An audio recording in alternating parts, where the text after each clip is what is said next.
A Aventura da Coroa de Berilhos. Holmes, falei certa manhã quando olhava a rua pela nossa janela saliente. Tem um louco passando na rua. É lamentável que a família o deixe sair sozinho. O meu amigo se levantou preguiçosamente da poltrona e, com a mão nos bolsos do roupão, olhou por sobre o meu ombro. Era uma manhã luminosa de fevereiro, fria e seca, e a neve do dia anterior ainda cobria o chão reluzindo à luz do sol invernal. No meio do leito carroçável da Baker Street, a nevasca parecia ter sido arada pelo tráfego numa faixa marrom escura, lamacenta, mas ao longo das beiradas das calçadas, nos dois lados da rua, ainda estava amontoada e tão branca como quando caiu. A parte de cimento da pavimentação da calçada havia sido limpa e raspada, mas ainda estava perigosamente escorregadia. Por isso havia menos transeuntes que o normal. Na verdade, do sentido da Metropolitan Station, ninguém vinha andando, exceto esse único cavalheiro, cuja conduta excêntrica chamou a minha atenção. Era um homem de uns 50 anos de idade, alto, corpulento e imponente, com um rosto firme de traços marcantes e um aspecto autoritário. Estava vestido em estilo sóbrio, mas luxuoso, com sobrecasaca preta, chapéu reluzente, polainas marrons e calças de cor cinza pérola muito bem cortadas. Mas suas atitudes constratavam de maneira absurda com a dignidade de suas roupas e de suas feições, pois ele corria impetuosamente, dando pulinhos de vez em quando, como um homem que se cansa por não estar habituado a exercitar as pernas. Enquanto ele corria, sacudia as mãos para cima e para baixo, agitava a cabeça e retorcia o rosto em caretas horrorosas. "O que há de errado com esse homem?" perguntei. "Está olhando o número das casas." "Acho que ele está vindo para cá", disse Holmes, esfregando as mãos. "O que há de errado com esse homem?" perguntei. "Está olhando o número das casas." "Acho que ele está vindo para cá", disse Holmes, esfregando as mãos. "Para cá?" "Sim, acredito que está vindo me consultar profissionalmente. Reconheço os sintomas." "Ah, eu não disse?" Enquanto ele falava, o homem chegou ofegante à nossa porta e tocou a campainha com tal força que a casa toda ressoou com o barulho. Poucos momentos depois, ele estava em nossa sala, ainda ofegante, ainda gesticulando, mas com um olhar tão triste e desesperado que o nosso riso desvaneceu e nos enchemos de horror e compaixão. Por algum tempo ele não conseguiu falar, mas balançava o corpo e puxava os cabelos, como alguém que tivesse sido levado aos mais extremos limites da razão. Então, súbito ficando em pé, ele bateu com a cabeça contra a parede com tanta força que nós dois corremos até ele e o arrastamos para o centro da sala.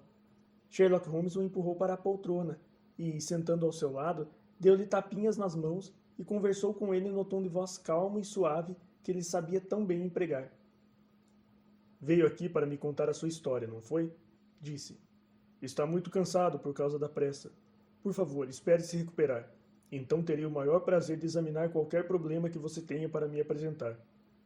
O homem ficou sentado por um minuto ou mais, respirando fundo e procurando conter a emoção. Depois passou o lenço pela testa, comprimiu os lábios e virou o rosto para nós.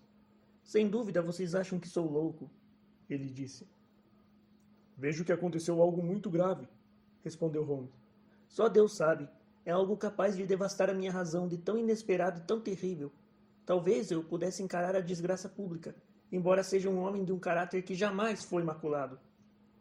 A desgraça pessoal também é a sina de cada um de nós, mas as duas coisas ao mesmo tempo, e de forma tão horrível, é mais que suficiente para me abalar no fundo da alma. Além disso, não sou só eu. Os mais nobres do país também vão sofrer, se não encontrarmos uma solução para este terrível problema." "Por favor, controle-se, senhor", disse Holmes. "Conte-me calmamente quem é e o que aconteceu." "O meu nome provavelmente não lhe é familiar. Sou Alexander Holder, da casa bancária Holder e Stevenson, da Threadneedle Street." O nome era de fato muito conhecido e pertencia ao sócio majoritário da segunda maior firma bancária privada da cidade de Londres. O que poderia ter acontecido para deixar um dos mais proeminentes cidadãos da grande metrópole naquele estado lamentável? Aguardamos, tomados pela curiosidade, até que, com grande esforço, ele se abraçou e nos contou sua história. "Sinto que o tempo é valioso, e por isso corri para cá quando o inspetor de polícia sugeriu que eu deveria procurar obter sua cooperação. Vim para a Baker Street pelo metrô, e de lá a pé, correndo, pois vi que as carruagens de aluguel andavam muito devagar por causa de toda essa neve. Foi por isso que fiquei tão sem fôlego, pois sou um homem que quase não faz exercício. Estou me sentindo melhor agora e vou lhes apresentar os fatos da forma mais resumida e ainda assim mais clara possível. Sabe-se muito bem, é claro, que o sucesso no meio bancário depende tanto da nossa capacidade de encontrar investimentos remunerativos para os nossos fundos, quanto do aumento das nossas conexões e o número dos nossos depositantes. Um dos meios mais lucrativos de investir dinheiro é na forma de empréstimos, quando as garantias são inquestionáveis. Temos feito muito nesse campo nos últimos anos, e existem muitas famílias nobres a quem temos emprestado grandes somas, usando como garantia seus quadros, bibliotecas ou prataria. Ontem pela manhã, eu estava sentado em meu escritório no banco, quando um cartão de apresentação me foi entregue por um funcionário. Tive um sobressalto quando vi o nome, pois era... Bem, talvez mesmo para os senhores seja melhor dizer somente que era um nome conhecido no mundo inteiro. Um dos nomes mais altos, mais nobres, mais exaltados da Inglaterra. Fiquei assombrado com tanta honra e tentei, quando ele entrou, expressar o que eu sentia, mas ele começou logo a falar de negócios com o ar de quem quer se livrar rapidamente de uma tarefa desagradável. Sr. Holder, ele disse, fui informado de que você tinha o costume de emprestar dinheiro. Aí eu respondi que a firma faz isso quando a garantia é boa. É absolutamente essencial para mim, ele disse, conseguir 50 mil libras de imediato. Poderia, é claro, obter essa soma insignificante com os meus amigos, mas prefiro que seja um negócio e prefiro tratar desse negócio pessoalmente. Na minha posição, o senhor há de compreender que não convém uma pessoa ficar devendo favores a ninguém. Então eu perguntei, por quanto tempo, se me permite perguntar, vai precisar desse valor? Na próxima segunda-feira devo receber uma grande quantia, que me é devida e certamente lhe pagarei. Então o que me adiantar agora e mais os juros que acha de direito cobrar? Mas é absolutamente essencial que eu tenha esse dinheiro imediatamente. Eu teria o maior prazer de lhe adiantar esse valor do meu próprio bolso sem dizer nada, eu acrescentei, se não tivesse um pouco acima do meu alcance. Por outro lado, se fizer isso em nome da firma, para ser justo com meu sócio, devo insistir que, mesmo em seu caso, todas as precauções comerciais sejam tomadas. Então ele disse, prefiro mesmo que seja assim. Pegou uma caixa quadrada de couro preto que deixou de lado na cadeira. Sem dúvida já ouviu falar da coroa de berilos? Eu disse, um dos bens públicos mais preciosos do Império.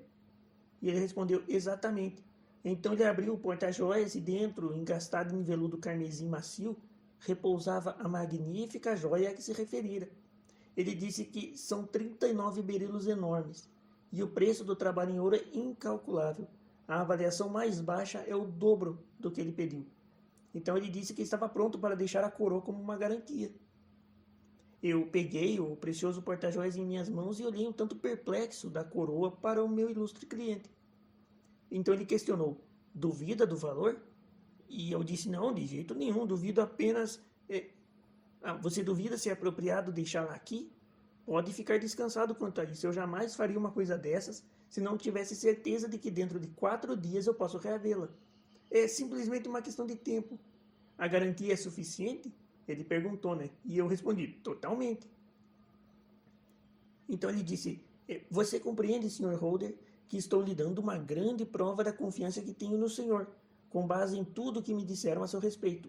Confio em você não só para ser discreto e não dizer uma única palavra a respeito desse negócio, como também para cercar essa coroa com todas as precauções possíveis, pois é desnecessário dizer que causaria um enorme escândalo público se alguma coisa acontecesse com ela. Qualquer dano seria tão grave quanto a sua perda total, pois não há no mundo inteiro berilos iguais a esses e seria totalmente impossível substituí-los. Vou deixá-la com o senhor, entretanto, com toda a confiança, e virei buscá-la pessoalmente na segunda-feira de manhã. Ao perceber que meu cliente estava ansioso para ir embora, eu não falei mais nada. Chamei o caixa e mandei que pagasse a quantia de 50 mil libras em notas de 1.000. Quando fiquei novamente sozinho, porém, com o porta-joias à minha frente, não pude deixar de pensar com algum receio na imensa responsabilidade que aquilo representava para mim. Não havia dúvidas de que já se tratava de um bem nacional. Seria um escândalo terrível se uma desventura qualquer acontecesse com a joia.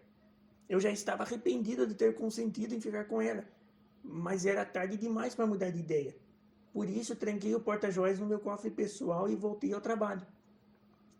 Quando o dia terminou, achei que não seria prudente deixar um objeto tão valioso no escritório. Cofres de banqueiros já haviam sido arrombados no passado. Por que não aconteceria o mesmo com o meu? Se isso acontecesse, em que posição terrível eu me encontraria? Decidi, portanto, que nos dias seguintes levaria o porta-joias comigo, de um lado para o outro, de modo que a coroa nunca ficasse de fato fora do meu alcance. Com essa intenção, chamei uma carruagem de aluguel e fui para a minha casa em Streatham, carregando a joia comigo, né? Não respirei tranquilo enquanto não a levei para os meus aposentos no andar de cima e a tranquei na cômoda do meu quarto de vestir. Agora, eu preciso dizer algo sobre a minha casa, Sr. Holmes, pois quero que compreenda bem a situação. O meu camareiro e o meu lacaio dormem fora de casa e podem ser deixados de lado completamente. Tenho 3 criadas que estão comigo há vários anos e são de absoluta confiança. Outra, a Lucy Parr, só trabalha para mim há alguns meses. Ela é muito bonita e tem atraído muitos admiradores que às vezes ficam rondando a casa. Esse é o único defeito que encontrei nela, mas acredito que seja uma boa moça em todos os sentidos. E é isso quanto aos empregados. A minha família em si é tão pequena que não levarei muito tempo para descrevê-la. Sou viúva e tenho um filho único, o Arthur. Ele tem sido uma decepção para mim, Sr. Holmes. Uma grande decepção. Não tenho dúvidas de que a culpa é minha. Todos dizem que eu o estraguei. É bem provável que seja verdade. Quando a minha querida esposa faleceu, senti que ele era tudo o que restava para mim. Não suportava ver o sorriso desaparecer do seu rosto nem por um instante. Nunca lhe neguei coisa alguma. Talvez tivesse sido melhor para nós dois se eu tivesse sido mais rigoroso, mas eu só queria o bem dele. Naturalmente, a minha intenção era que ele herdasse o meu negócio. Mas ele não tinha inclinação para os negócios. Era muito instável, muito amalucado. E para dizer a verdade, eu não podia confiar a ele grandes somas de dinheiro. Ainda muito jovem, ele se tornou sócio de um clube bastante aristocrático, onde, com o seu modo charmoso, logo ficou íntimo de homens com muito dinheiro e hábitos extravagantes. Aprendeu a jogar cartas com apostas bem altas e a esbanjar em cavalos, até que teve que vir a mim repetidas vezes implorando que adiantasse algum dinheiro de sua mesada para pagar dívidas de jogo. Mais de uma vez, ele tentou largar a companhia perigosa dessas pessoas, mas todas as vezes a influência do seu amigo, o Sir George Burnwell, bastou para levá-lo de volta. E, na verdade, não é de admirar que um homem como Sir George Burnwell tivesse tanta influência sobre ele, pois ele frequentemente o levava à minha casa, e percebi que eu mesmo mal podia resistir ao fascínio de sua pessoa. Ele é mais velho do que o Arthur, é um homem vivido, que já esteve em toda parte, já viu de tudo, tem uma conversa brilhante e grande beleza pessoal. No entanto, quando penso nele friamente, longe da magia de sua presença, tenho a certeza, observando seu jeito cínico de falar e a expressão que às vezes vejo em seus olhos, que ele é alguém de quem se deve suspeitar profundamente. É isso que penso e também a minha querida Mary, com sua intuição feminina em relação ao caráter das pessoas. Agora, só falta descrever a Mary. Ela é minha sobrinha, mas quando meu irmão faleceu 5 anos atrás e a deixou sozinha no mundo, eu a adotei e desde então a considero minha filha. É um raio de sol em minha casa. É doce, admirável, bonita, excelente dona de casa e ainda é tão meiga, tranquila e gentil quanto uma mulher pode ser. Ela é meu braço direito. Não sei o que faria sem ela. Só num assunto ela foi contra meus desejos. Por 2 vezes já, o meu rapaz a pediu em casamento, pois a ama devotamente. Mas nas 2 vezes ela o recusou.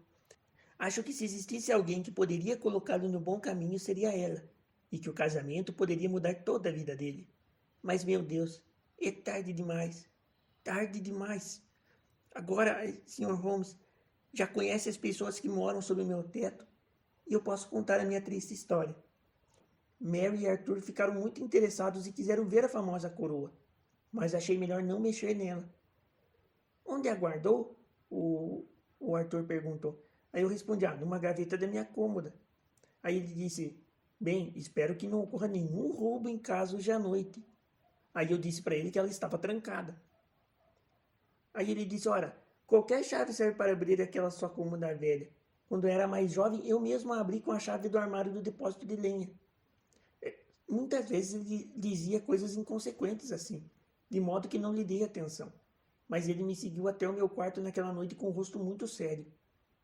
Ele disse: "Olha aqui, papai, pode me adiantar 200 libras?" Aí eu respondi: "Não, não posso. Tenho sido generoso demais com você em matéria de dinheiro." Aí ele disse: "Você tem sido muito bondoso, mas preciso desse dinheiro ou nunca mais poderei aparecer no clube." Aí eu disse: "Mas isso seria ótimo." Ele disse: "Sim, mas você não vai querer que eu saia de lá como um homem desonrado. Eu não aguentaria essa desgraça. Tenho que arranjar esse dinheiro de qualquer maneira, e se você não me der, tenho que conseguir de outro jeito." Eu fiquei muito zangado, pois era a terceira vez que ele me pedia dinheiro no mês. Aí eu gritei com ele: "Você não verá mais nenhum tostão meu." Com isso ele fez um cumprimento de cabeça e saiu do quarto sem dizer mais nada. Depois que ele saiu, destranquei a gaveta da cômoda, verifiquei se o meu tesouro estava seguro e tranquei novamente. Em seguida percorri a casa para conferir se estava tudo trancado, um dever que cabe geralmente a Mary, mas que achei melhor eu mesmo fazer essa noite. Quando desci as escadas, vi Mary no saguão junto com a da janela, que ela fechou e trancou quando eu me aproximei. Ela disse: "Diga-me uma coisa, papai. Você deu licença para a Lucy sair hoje à noite?" E eu disse: "Claro que não." Aí ela falou: "Pois olha, ela acaba de entrar pela porta dos fundos. Tenho certeza de que foi só ver o portão lateral, mas acho que isso não é muito seguro e não devemos deixar que continue. Fale com ela amanhã ou, se preferir, eu mesmo falo. Tem certeza de que está tudo trancado?" Aí ela disse: "Certeza absoluta, papai." Eu dei-lhe um beijo de boa noite e fui para o meu quarto, adormecendo quase imediatamente. Estou tentando lhe contar tudo o que possa se relacionar com o caso, Sr. Holmes, mas peço que faça perguntas sobre qualquer coisa que não fique totalmente clara. Muito pelo contrário, sua narrativa é extremamente lúcida. Agora eu vou chegar a uma parte que eu quero que fique especialmente clara. Eu não tenho sono pesado e, além disso, a ansiedade que estava sentindo ajudou, sem dúvida, a torná-lo ainda mais leve. Por volta das 2 horas da manhã, fui acordado por algum ruído dentro de casa, mas que cessou antes que eu tivesse acordado totalmente. No entanto, tive a impressão de que alguma janela fora fechada discretamente em algum lugar. Fiquei deitado com os ouvidos atentos. De repente, para meu horror, ouvi o som distinto de passos no quarto ao lado. Saí da cama tremendo de medo e olhei pelo canto da porta de meu quarto de vestir. "Arthur!" gritei. "Seu vilão! Ladrão! Como ousa tocar nessa coroa?" O lampião a gás estava abaixo como eu deixara, e o meu desgraçado filho, vestindo apenas calça e camisa, estava de pé, perto da luz, com a coroa nas mãos. Parecia que ele estava torcendo a ponta, ou querendo dobrá-la com toda a força. Ao ouvir meu grito, deixou-a cair e ficou pálido como um morto. Peguei a coroa e examinei. Uma ponta de ouro com 3 berilos estava faltando. "Seu canalha!" gritei fora de mim de tanta raiva. "Você a destruiu! Desonrou-me para sempre! Onde estão as pedras que roubou?" "Que roubei?" ele questionou. Aí eu berrei com ele: "Sim, seu ladrão!" e sacudi ele pelos ombros. "Mas não está faltando nenhuma pedra, não pode estar faltando," ele disse. Aí eu falei: "Estão faltando 3, e você sabe onde estão. Será que vou ter que chamá-lo de mentiroso, além de ladrão? Não vi você com meus próprios olhos tentando arrancar mais um pedaço?" Então ele disse: "Você já me xingou demais. Não vou tolerar mais nada. Não direi nenhuma palavra sobre isso, já que resolveu me insultar. Deixarei sua casa de manhã e vou tentar minha vida sozinho." Então eu gritei: "Você só sairá nas mãos da polícia. Vou investigar esse assunto até o fim." Daí ele disse: "Não vai conseguir arrancar nada de mim. Se quer chamar a polícia, então eles que descubram o que puderem." A essa altura, a casa toda estava acordada, pois eu gritara de raiva. Mary foi a primeira a correr ao meu quarto, e quando viu a coroa e a cara do Arthur, compreendeu tudo e com um grito caiu desmaiada. Mandei a empregada chamar a polícia e coloquei a investigação imediatamente nas mãos dos oficiais.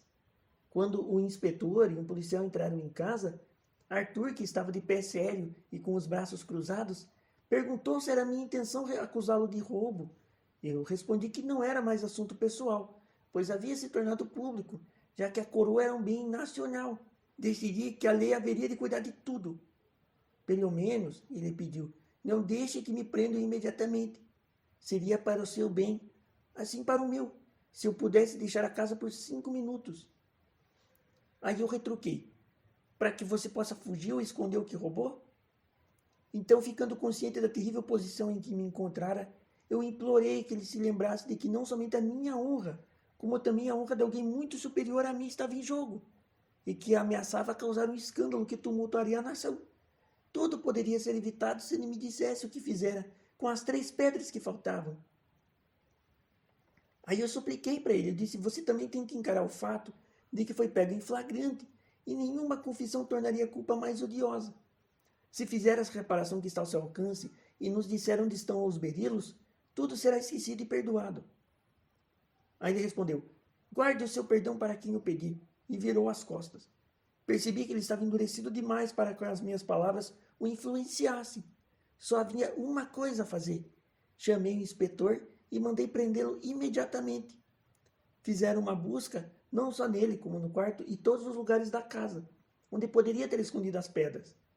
Mas não encontraram vestígios delas, nem o rapaz abriu a boca, apesar de todas as nossas súplicas e ameaças. Hoje de manhã, ele foi levado a uma cela, e eu, depois de passar por todas as formalidades policiais, vim para cá correndo para implorar que você use toda a sua perícia para esclarecer o assunto. A polícia confessou abertamente que, no momento, não pode fazer nada. Faça todas as despesas que forem necessárias. Já ofereci uma recompensa de 1000 libras. Meu Deus, o que eu vou fazer?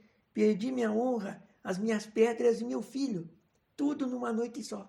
Não sei o que fazer. Ele segurou a cabeça com as mãos, balançando o corpo de um lado para o outro, murmurando baixinho como uma criança, cujo sofrimento tivesse se tornado insuportável.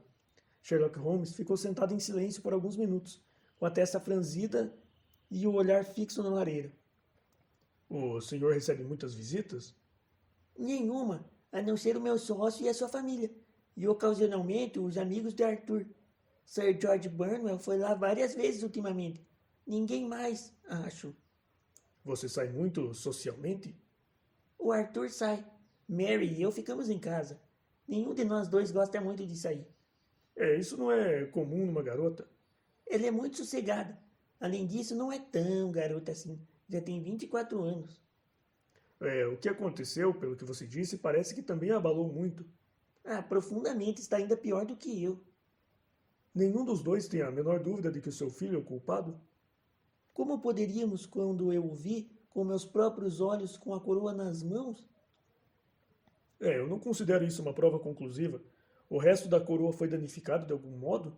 Sim, ela foi retorcida. Não acha, então, que talvez ele estivesse tentando consertá-la? Deus o abençoe. Está fazendo o que pode por ele e por mim. Mas é uma tarefa impossível. Em primeiro lugar, o que ele estava fazendo ali? Se a finalidade dele era inocente, por que não disse logo? Exatamente. E se fosse culpado, por que não inventou uma mentira? O silêncio dele, a meu ver, pode indicar tanto uma razão quanto outra. Há vários pontos singulares nesse caso. O que a polícia achou do barulho que o acordou? O que a polícia achou do barulho que o acordou?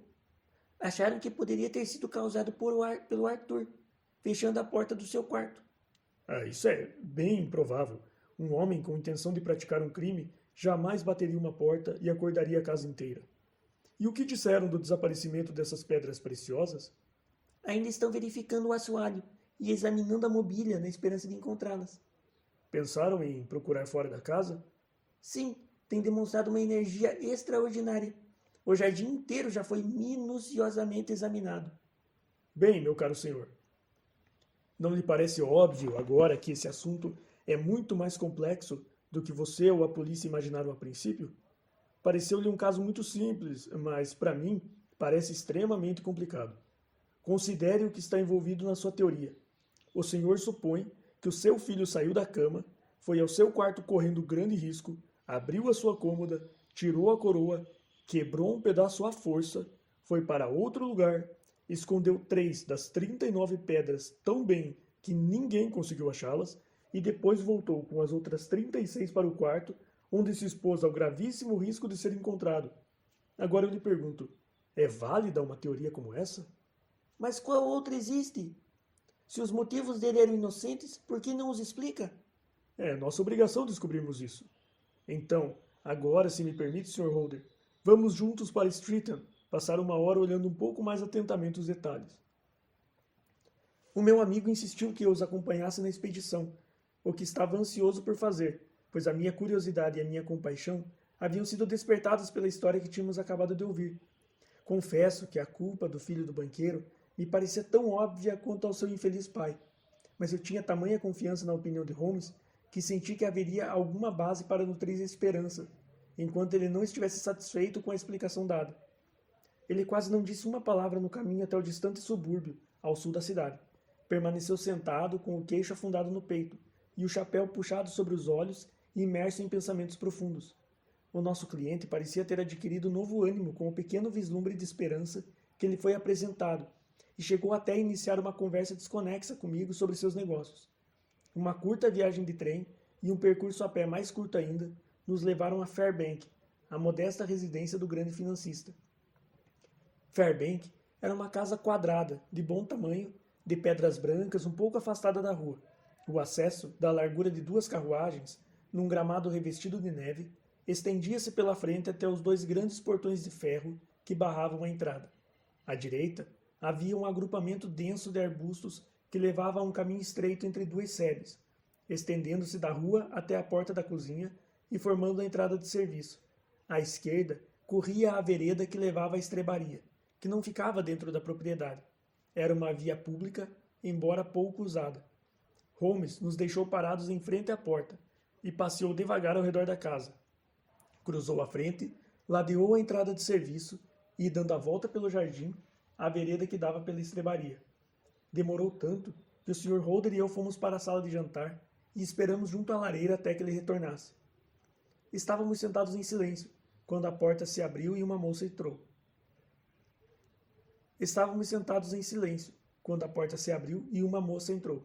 Ela era de altura acima da média, esbelta, com cabelos e olhos escuros que pareciam mais escuros ainda em contraste com a pele muito pálida. Acho que nunca tinha visto uma palidez tão mortal num rosto de mulher. Seus lábios também eram decorados, mas os olhos estavam vermelhos de tanto chorar. Quando ela entrou discretamente na sala, sentiu o impacto de sua dor profunda, muito mais do que com o banqueiro pela manhã, o que era surpreendente, pois era óbvio que ela era uma mulher de caráter forte, com imensa capacidade de autocontrole. Ignorando a minha presença, foi direto ao tio e passou a mão no cabelo dele, num gesto feminino, meigo e carinhoso. Deu ordens para que o Arthur fosse solto, não é, papai? Ela perguntou.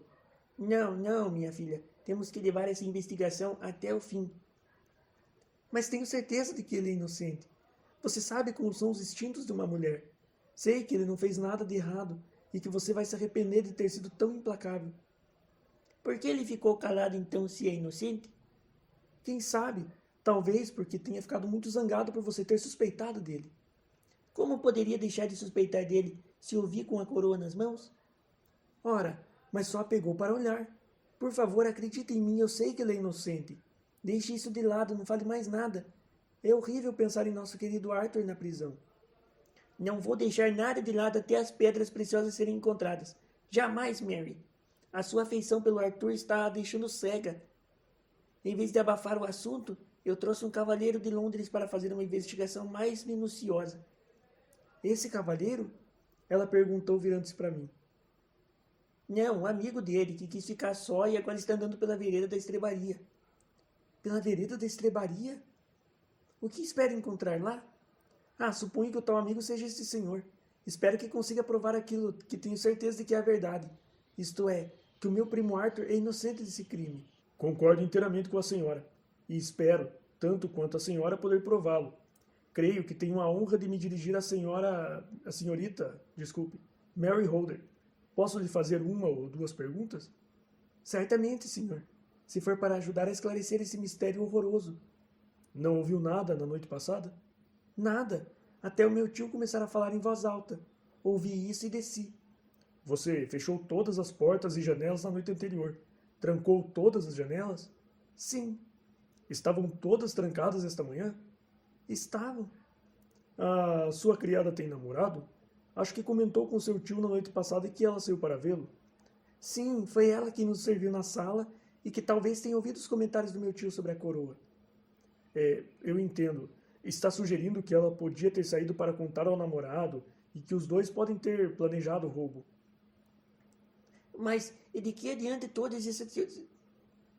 Mas de que adiantam todas essas teorias vagas? Quando eu já disse que vi Arthur com a coroa nas mãos? Espere um pouco, Sr. Holder. Voltaremos a esse ponto. A respeito dessa moça, senhorita Holder. Você a viu voltar pela porta da cozinha, eu presumo? Sim, quando fui verificar se a porta estava trancada, encontrei-a entrando sorrateiramente. Também vi o homem na escuridão. A senhora o conhece? Ah, sim, é o rapaz que traz as nossas verduras. O nome dele é Francis Prosper. Ele estava à esquerda da porta, isto é, tinha ido mais longe no caminho do que era necessário para alcançar a porta? Sim. É um homem que tem uma perna de pau? Algo parecido com o medo invadiu os expressivos olhos escuros da moça. O senhor deve ser um bruxo? Como sabe disso? Ela sorriu, mas o rosto magro de Holmes continuou completamente sério. Agora, eu gostaria muito de ir lá em cima. Provavelmente vou querer examinar o lado de fora da casa de novo. Talvez seja melhor eu dar uma olhada nas janelas daqui de baixo antes de eu subir. Ele foi rapidamente de uma a outra, parando apenas na janela grande que dava do saguão para a vereda da estrebaria, a qual abriu e examinou cuidadosamente o peitoril com sua poderosa lupa. Agora, vamos subir. O quarto de vestir do banqueiro era mobiliado com simplicidade. Tinha um tapete cinza, uma grande cômoda e um espelho comprido. Holmes foi primeiro até a cômoda e examinou a fechadura. Qual foi a chave usada para abri-la? Aquela que meu filho mesmo indicou, a que serve no armário de depósito de lenha. E onde está essa chave? É essa aqui, ó, que está em cima da penteadeira. Sherlock Holmes pegou a chave e abriu a cômoda. É uma fechadura silenciosa. Não é de admirar que eu não tenha acordado. Esse porta-joias, eu presumo, contém a coroa. Vamos dar uma olhada. Ele abriu o porta-joias, tirou a coroa e colocou-a sobre a mesa. Era uma amostra magnífica da arte da joalheria, e as 36 pedras eram as mais finas que eu já vi. Em um dos lados da coroa havia uma borda quebrada, de onde uma ponta que segurava 3 pedras preciosas havia sido arrancada. Bem, Sr. Holder, esta ponta aqui corresponde àquela que foi infelizmente perdida. Peço-lhe que tente quebrá-la. O banqueiro recuou horrorizado. Nem sonharia tentar fazer isso. Então, deixa que eu mesmo tento. Holmes exerceu pressão máxima sobre a ponta, mas sem resultado. Eu senti que a ponta cedia um pouco, mas embora eu tenha uma força excepcional nos dedos, levaria um tempo enorme para quebrá-la. Um homem comum não conseguiria. E então, o que acha que aconteceria caso conseguisse quebrar essa coisa, Sr. Holder? Faria o barulho de um estouro, como um tiro de pistola. Vai me dizer que tudo aconteceu a poucos passos da sua cama e que o senhor não escutou nada? Não sei o que pensar. Está tudo muito obscuro para mim. Mas talvez fique mais claro à medida que prosseguirmos. O que acha, senhorita Holder? Confesso que estou tão perplexa quanto meu tio. O seu filho não usava sapatos ou chinelos quando viu? Não usava nada, a não ser a calça e a camisa. Obrigado. Na verdade, fomos favorecidos com uma sorte extraordinária nesta investigação, e será inteiramente nossa culpa se não conseguirmos elucidar o mistério. Com a sua permissão, Sr. Holder, continuarei minhas investigações lá fora. Ele saiu sozinho, como pediu, pois explicou que pegadas desnecessárias tornariam sua tarefa mais difícil. Trabalhou por 1 hora ou mais, voltando por fim, com os pés carregados de neve e o rosto enigmático como sempre. Acho que já vi tudo o que há para ver, Sr. Holder. Posso servi-lo melhor voltando aos meus aposentos. Mas, e as pedras preciosas, Sr. Holmes? Onde estão? Não posso dizer. O banqueiro então torceu as mãos. Nunca mais as verei. E o meu filho? O senhor me dá alguma esperança? A minha opinião em nada se modificou. Então, pelo amor de Deus, o que foi esse drama sombrio que aconteceu na minha casa ontem à noite? Se o senhor puder me encontrar na Baker Street amanhã de manhã, entre as 9 ou 10 horas, terei o prazer de fazer o possível para esclarecer tudo. Entendo que me deu carta branca para agir pelo senhor, desde que recupere as pedras preciosas, e que não há limite para o valor que eu tiver que gastar. Daria toda a minha fortuna para reaver as pedras. Muito bem. Estudarei o assunto de agora até lá. Adeus. É possível que eu tenha de voltar aqui antes de anoitecer. Para mim, era evidente que o meu companheiro já chegara a uma conclusão a respeito do caso, embora eu não tivesse a menor ideia de qual seria. Várias vezes, na viagem de volta para casa, tentei sondá-lo sobre esse ponto, mas ele sempre desviou a conversa para outro assunto, até que eu desisti. Ainda não eram 3 horas da tarde quando nos encontramos novamente em nossa sala. Ele foi depressa para o quarto e desceu depois de alguns minutos vestido como um vagabundo qualquer, usando um casaco poído e lustroso com a gola levantada, uma echarpe vermelha suja e botas gastas. Ele era um perfeito espécime da classe. Acho que estou convincente, ele disse olhando-se no espelho acima da lareira. Eu até gostaria que você viesse comigo, Watson, mas receio que não dê certo. Pode ser que eu esteja na pista certa, ou pode ser que esteja perseguindo um fantasma. Em breve saberei qual dos dois. Espero estar de volta dentro de poucas horas. Cortou uma fatia de carne do pernil que estava em cima do aparador, colocou-a entre 2 fatias de pão e, enfiando essa rústica refeição no bolso, partiu em sua expedição. Eu tinha terminado de tomar o meu chá quando ele voltou, evidentemente de ótimo humor, balançando na mão uma velha bota com elástico dos lados. Atirou-a num canto e serviu-se de chá. Só dei uma passada rápida. Vou sair de novo agora mesmo. Aonde vai? Ao outro lado da West End. Pode ser que eu demore bastante antes de voltar. Não espere por mim, se eu chegar muito tarde. Como vão as coisas? Ora, mais ou menos. Não tenho do que me queixar. Fui até Streatham, mas não falei com ninguém na casa. É um probleminha muito interessante, daqueles que eu pagaria para resolver. Mas não posso ficar aqui conversando. Tenho que trocar estas roupas humilhantes e voltar a ser um homem respeitável. Pude ver, pelo seu jeito, que ele tinha fortes razões para estar satisfeito, bem mais do que suas palavras deixavam transparecer. Seus olhos brilhavam e havia até um pouco de cor em suas faces pálidas. Ele subiu a escada apressado para se trocar. Pouco depois, ouvi a porta da rua bater, o que queria dizer que ele havia saído e estava novamente em campo para sua caçada pessoal. Esperei até meia-noite, mas não havia nenhum sinal dele, então me recolhi ao meu quarto. Era comum ele ficar fora de casa dias e noites a fio quando seguia uma pista, e essa demora em nada me espantou. Não sei a que horas ele voltou, mas quando desci para o café da manhã no dia seguinte, lá estava ele com uma xícara de café em uma das mãos e um jornal na outra, com o mesmo ar descansado e bem arrumado de sempre. Vai me perdoar por ter começado sem você, Watson, mas deve se lembrar de que o nosso cliente tem hora marcada hoje cedo. Ora, já passa das 9, eu respondi.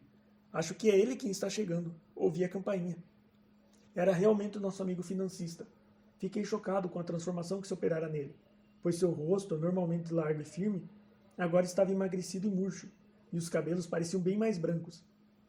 Ele entrou com uma letargia e um cansaço ainda mais penosos do que a violência do dia anterior, e desabou na poltrona que lhe indiquei. Não sei o que fiz para ser tão duramente castigado assim. Há apenas 2 dias eu era um homem feliz e próspero, sem nenhuma preocupação no mundo. Agora, enfrento uma velhice solitária e desonrada, sofrendo com um desgosto atrás do outro. A minha sobrinha Mary me abandonou. Abandonou?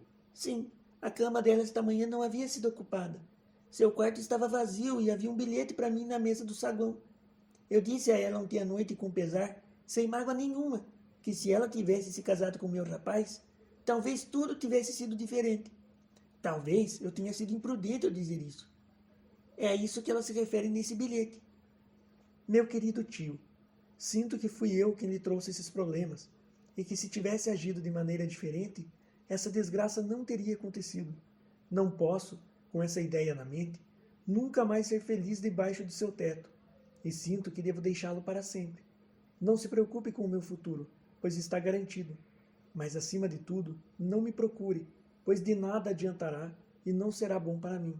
Na vida e na morte, serei sempre a sua querida, Mary. O que ela quer dizer com esse bilhete, Sr. Holmes? Acha que indica suicídio? Não, nada disso. Talvez seja a melhor solução. Acho, Sr. Holder, que você está chegando ao fim de suas tribulações. Ah, o senhor está dizendo isso. Sabe de alguma coisa, Sr. Holmes? Descobriu alguma coisa. Onde estão as pedras preciosas? Não considera 1000 libras cada uma Um preço excessivo? Pagaria até 10. Isso não será necessário. 3.000 libras bastam. E é uma pequena recompensa, acredito. Trouxe o seu talão de cheques? Aqui está uma caneta de pena. É melhor fazer um cheque de 4.000 libras. Atordoado, o banqueiro preencheu o cheque.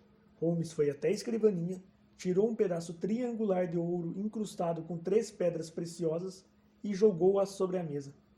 Com um grito de alegria, o nosso cliente agarrou o objeto. O senhor conseguiu! Estou salvo! Estou salvo!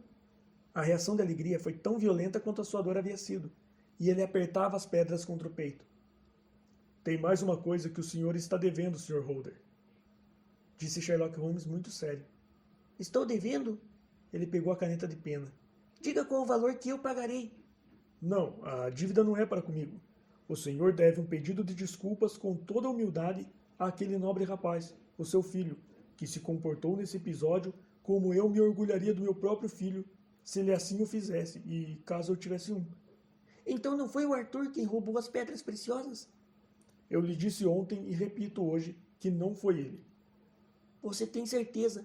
Então vamos nos apressar para ter com ele, para lhe dizer de uma vez que a verdade é conhecida. Ele já sabe. Quando esclareci tudo, tivemos um encontro, e vendo que ele não me contaria a história, então eu contei a ele. Sendo assim, confessou que eu estava com a razão, e acrescentou alguns poucos detalhes que ainda não estavam bem claros para mim. As novidades desta manhã, porém, talvez o façam falar. Pelo amor de Deus, conte-me então que mistério extraordinário é esse.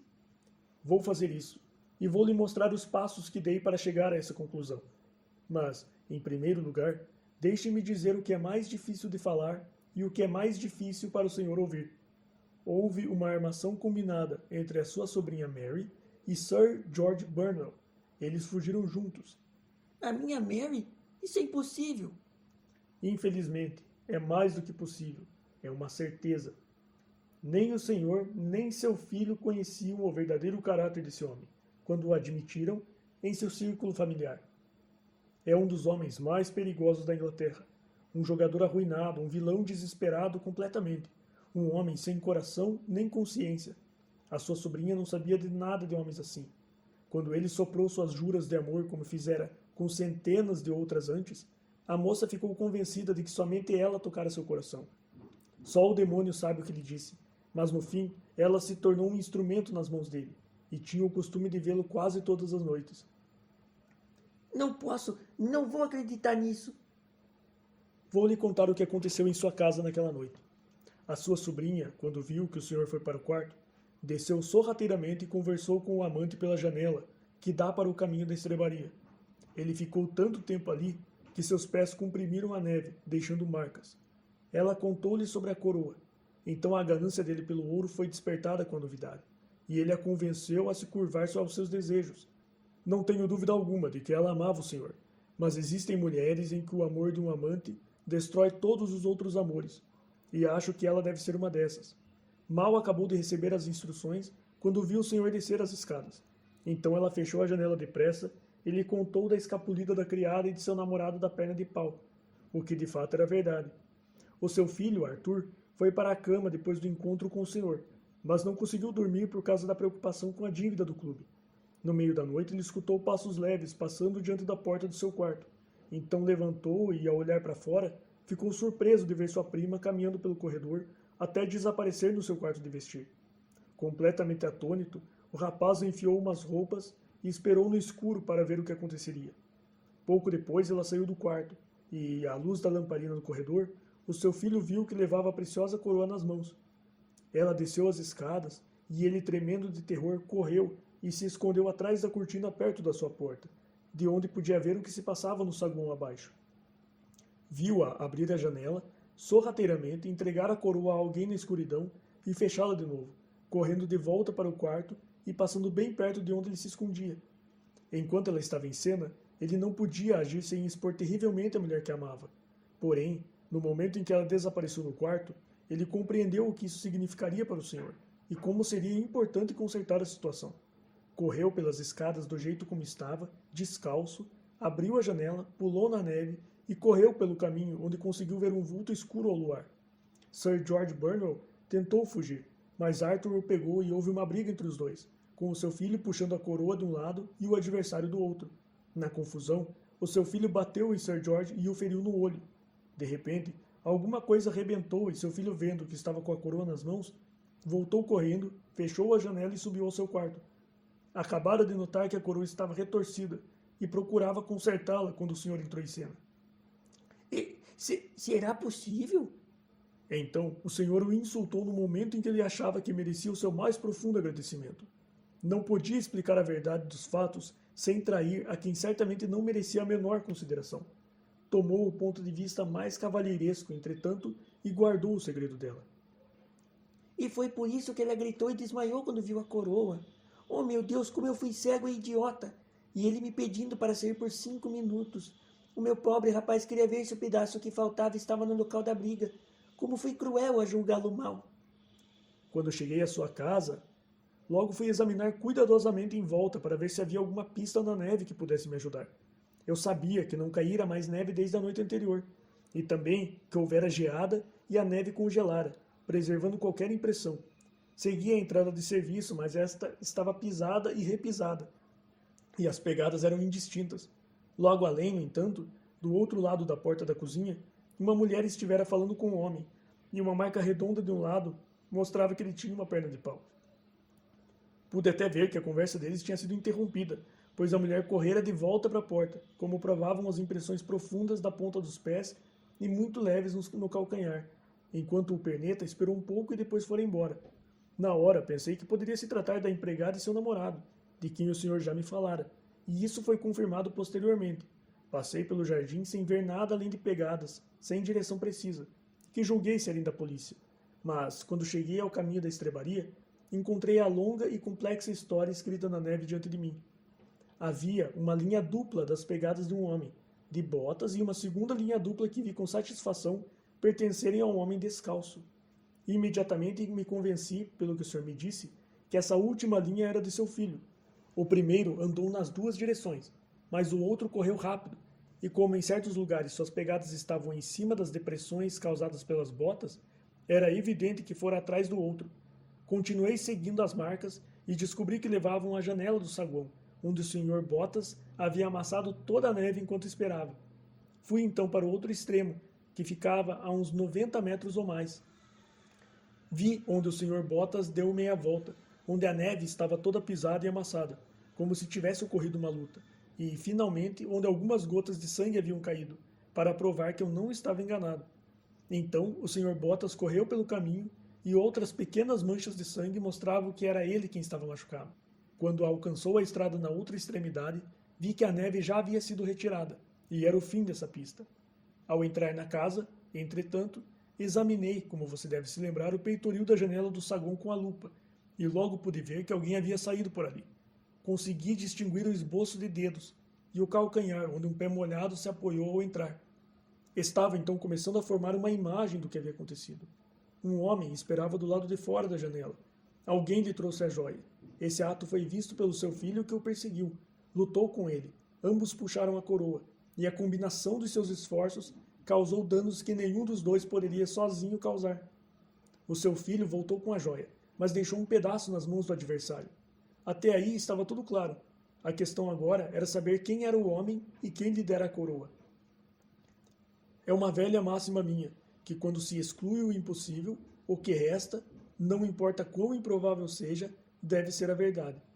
Eu sabia que não foi o senhor quem trouxera a coroa, então só restavam a sua sobrinha ou as criadas. Contudo, se fossem as criadas, por que o seu filho se deixaria acusar no lugar delas? Não haveria nenhuma razão, mas ele amava a prima, e, portanto, havia uma excelente razão para guardar segredo, especialmente por se tratar de um segredo vergonhoso. Quando me lembrei de que o senhor a viu perto daquela janela e que ela desmaiou ao ver a coroa novamente, a minha suposição tornou-se uma certeza. Quem poderia ser seu cúmplice?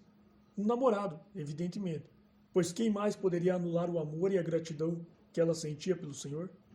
Eu sabia que vocês saíam pouco, que o seu círculo de amizades era muito limitado. Porém, Sir George Burnwell fazia parte desse círculo. Eu já ouvira falar dele como um homem de péssima reputação no que diz respeito às mulheres. Deveria ter sido ele quem usava aquelas botas e quem ficou com as pedras preciosas. Mesmo sabendo que Arthur o tinha desmascarado, ele devia estar convencido de que estava seguro, pois o rapaz não podia dizer uma palavra sem comprometer sua própria família. Disfarcei-me de vagabundo, fui até a casa de Sir George, consegui fazer amizade com seu criado de quarto. Soube que seu patrão havia sofrido um corte no rosto na noite anterior, e finalmente confirmei tudo comprando por 6 shillings um par de sapatos velhos dele. Com esses sapatos na mão, fui até Streatham e verifiquei que se encaixavam exatamente nas pegadas. Encontrei um vagabundo mal vestido no caminho ontem à noite. Isso mesmo, era eu. Percebi que havia descoberto o meu culpado. Vim para casa e troquei de roupa. O papel que eu teria de desempenhar então era bastante delicado, pois sabia que qualquer processo precisava ser evitado para impedir o escândalo, e que um vilão tão astuto logo entenderia que estávamos de mãos atadas. Fui vê-lo. A princípio, naturalmente, ele negou tudo, mas quando lhe contei em detalhes tudo o que havia acontecido, tentou me ameaçar e pegou uma arma pendurada na parede. Porém, eu conhecia o meu culpado e encostei uma pistola em sua cabeça antes que ele pudesse me atingir. Com isso, ele se tornou um pouco mais razoável. Disse-lhe que pagaríamos um valor adequado pelas pedras preciosas que estavam em seu poder, 1000 libras cada uma. Isso provocou sua primeira reação de arrependimento até então. Mas que diabos, ele disse. Vendi as 3 por 600 libras. Conseguiu obter o endereço do comprador com a promessa de que ele não seria processado. Imediatamente procurei o outro e, depois de muito barganhar, consegui as pedras por 1000 libras cada. Em seguida, fui ver o seu filho e disse-lhe que estava tudo bem. Por fim, fui para a cama por volta das 2 horas da madrugada, depois do que posso chamar de um dia de trabalho realmente pesado. Um dia que salvou a Inglaterra de um grande escândalo público. Sr. Holmes, não consigo encontrar palavras para lhe agradecer, mas você não deve me considerar ingrato pelo que fez. A sua perícia realmente excedeu tudo o que já ouvi falar. E agora vou voando ver o meu querido filho para me desculpar pelo erro que cometi. Quanto ao que me disse sobre a pobre Mary, estou desolado. Nem mesmo a sua perícia pode me dizer onde ela se encontra nesse momento. Acho que podemos dizer que, seguramente, ela está onde quer que Sir George Burnell esteja. Também é igualmente certo que, quaisquer que sejam os pecados dela, em breve o casal receberá uma punição mais do que merecida.